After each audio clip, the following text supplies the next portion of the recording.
The New York Knicks have avoided elimination in Madison Square Garden. They're forced into Game 6, and this series is going back to Indiana. Offensively for them, this was a Jalen Brunson masterclass. 32 points, 5 rebounds, 5 assists. This was his 10th game this postseason, going for over 30. JB is someone who's a really, really good point guard in the regular season, but come playoff time, he gets even better. He elevates his game to a different level. This is how he got that big contract with the Knicks in the first place. Really got the role of this franchise piece for them. Because his first time really breaking out was in the postseason with the Dallas Mavericks. That offseason, he goes to the Knicks, and at the time, some people like the contract, some people don't. Say it's an overpay for a guy who had one good playoff series, but it's really worked out for him. He's been incredible for the Knicks so far, and this has probably been his best season yet. When you combine not only what he did in the regular season for them, but also making it this far in the playoffs. Of course, they're still down in the series, but even going to the Western Conference Finals is something the Knicks have not necessarily been in a position to do so in recent memory. This has been an incredible team, incredible season, and a great game from Jalen Brunson last night. His efficiency was really good as well. 12 for 18 from the field, 4 for 7 from 3. And so when that happens, that is about the best case scenario for a score first guy in your backcourt. Because there's a lot of guys in the league that can put up good numbers. If you're in the NBA, you're very, very talented. But if you're trying to win games, you have to do it efficiently. 30 points is 30 points.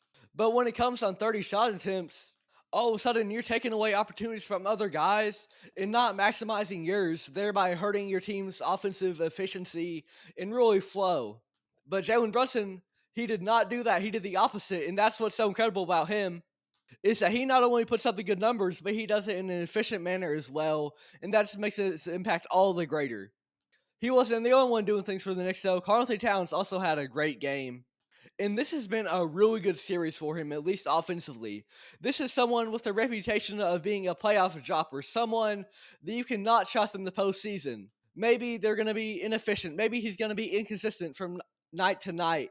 But Karl-Anthony Towns, this series in the Western Conference Finals, the biggest stage, East Finals, my bad, the biggest stage of his career that he also had last year in the West. Cat has been in this position before. He was in the West Finals last year against the Dallas Mavericks. That series didn't go too well for him. He averaged 19 points and shot 37.8% from the field. So he really struggled with his efficiency there. But this, I'm calling this the biggest position and stage of his career because he is performing in the Eastern Conference Finals. Over 20 points every single night. And the efficiency has been a lot better than it was for him last year. 11 for 17 game 1, then 6 for 14, then 8 for 17, then 8 for 15, in this past game 10 for 20. So Cat has been relatively efficient, especially by his postseason standards. And he has really fit into this New York Knicks offense very, very well.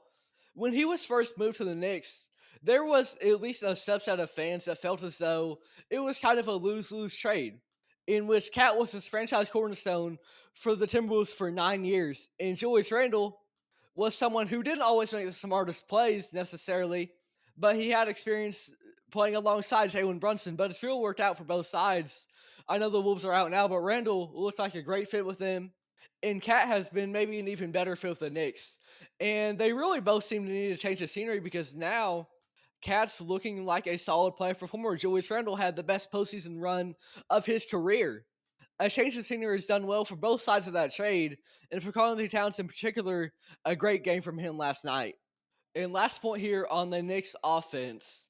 Brunson and Cat are the first pair of teammates since Shaq and Kobe in 2002 to have 5 consecutive 20-plus point games in the conference finals. Both these guys are performing at an elite level where they're drawing comparisons to Shaq and Kobe relative to their dominance in scoring the ball. That's incredible. And we know Brunson's a playoff riser. Cat is not known for that, but he's having a great series. And tonight, it's enough for them to eke out the win. All of these games, for the most part, have been really, really close. This was the first one where the Knicks really, really pulled away. And they needed to. If they didn't, they were going to lose this series. But they would go on to win by 17 points. In a large, large part of that scoring output, almost half of it with 52 points, was Jalen Brunson and Karl-Anthony Towns. This has been an incredible duo, and they've had a great conference finals. No matter whether or not they win this series, whether they come back down 3-1, I think the stock, especially for Cat, has to be going way up because of the way that he's performed in this postseason. And him and Jalen Brunson are looking like a great duo right now. That is elite, historic company to have your name alongside Shaq and Kobe.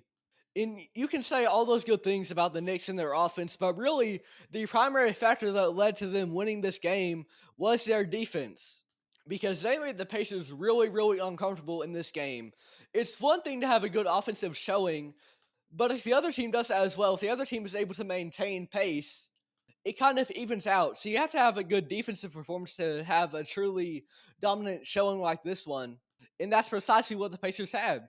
And we've seen the opposite example of that. Look at game one. The Knicks had a great offensive game, but the Pacers, they had one too. Because the Knicks defense, and really for a large portion of the series, they've allowed the Pacers to not only maintain pace, but oftentimes get ahead of them. There's a reason this series is 3-2 in Indiana's favor right now, and was 3-1 going to this game. But in this game, the Knicks really tapped into their defense to a level that they haven't done yet so far in this series. And watching this game, it was like, why couldn't they do this all these other nights where they really just needed a couple more stops and they could have beat Indiana? But they executed really well in game five. They held the Pacers to a playoff low 94 points, and pretty much everyone on the offense really, really struggled. Shout out to Benedict Mathurin. He had a good game with 23 points, and I believe last game was pretty good for him as well. He's been a bright spot in these past couple games for Indiana. But outside of him, it wasn't too pretty for the Pacers. Tyrese Haliburton especially. This is someone who has had some great playoff moments in this run so far, but you've still got that portion of fans calling him overrated, and it's because of nights like this.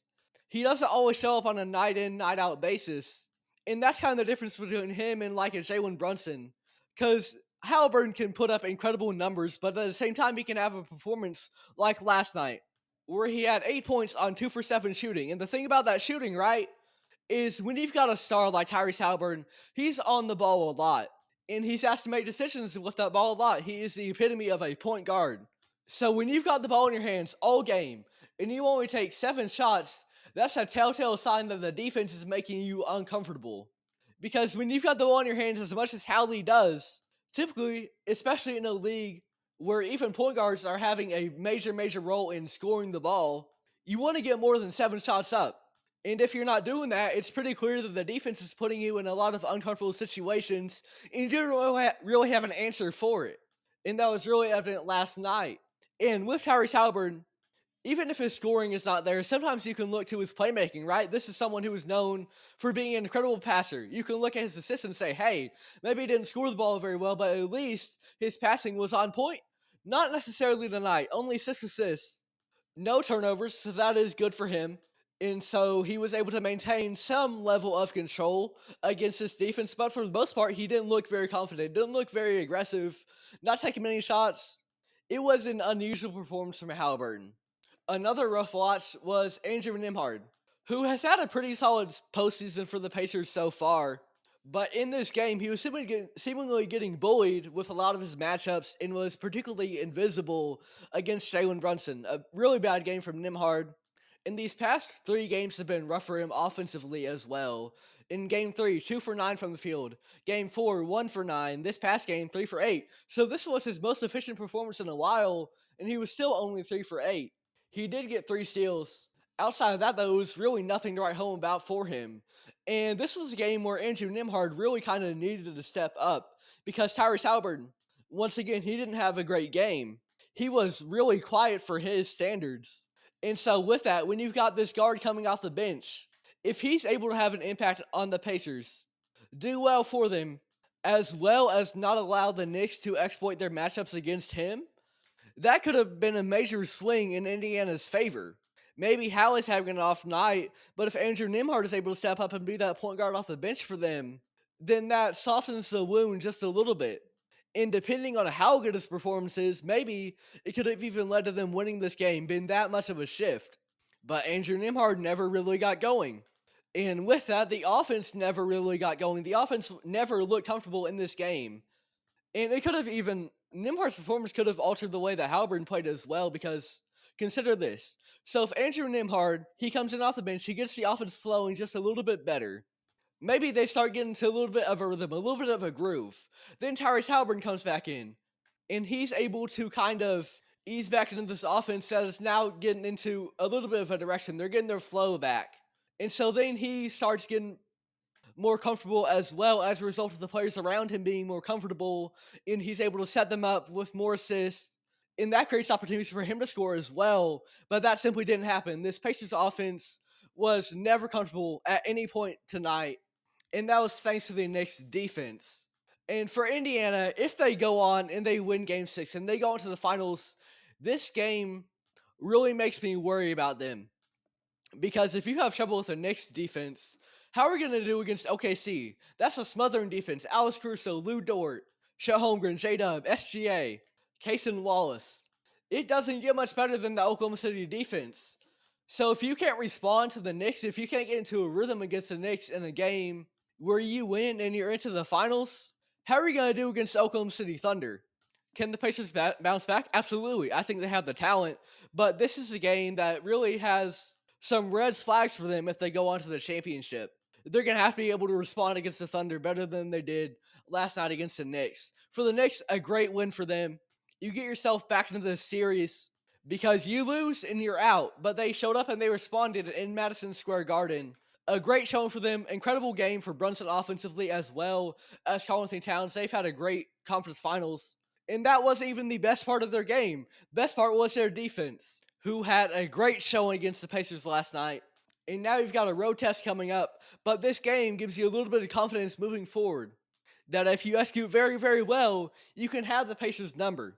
Because you've had a lot of close games in the series to this point, but this one was a pretty decisive victory. So to be able to move forward with that in mind and understand what you did right, if the Pacers don't make the right adjustments in Game 6, we could very well see the series get tied up.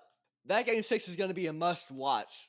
Shout out to the Knicks, shout out to Jalen Brunson, as well as Karl-Anthony Towns. One has been considered a playoff riser, one not so much. They've shown up these conference finals, and it got them the victory last night.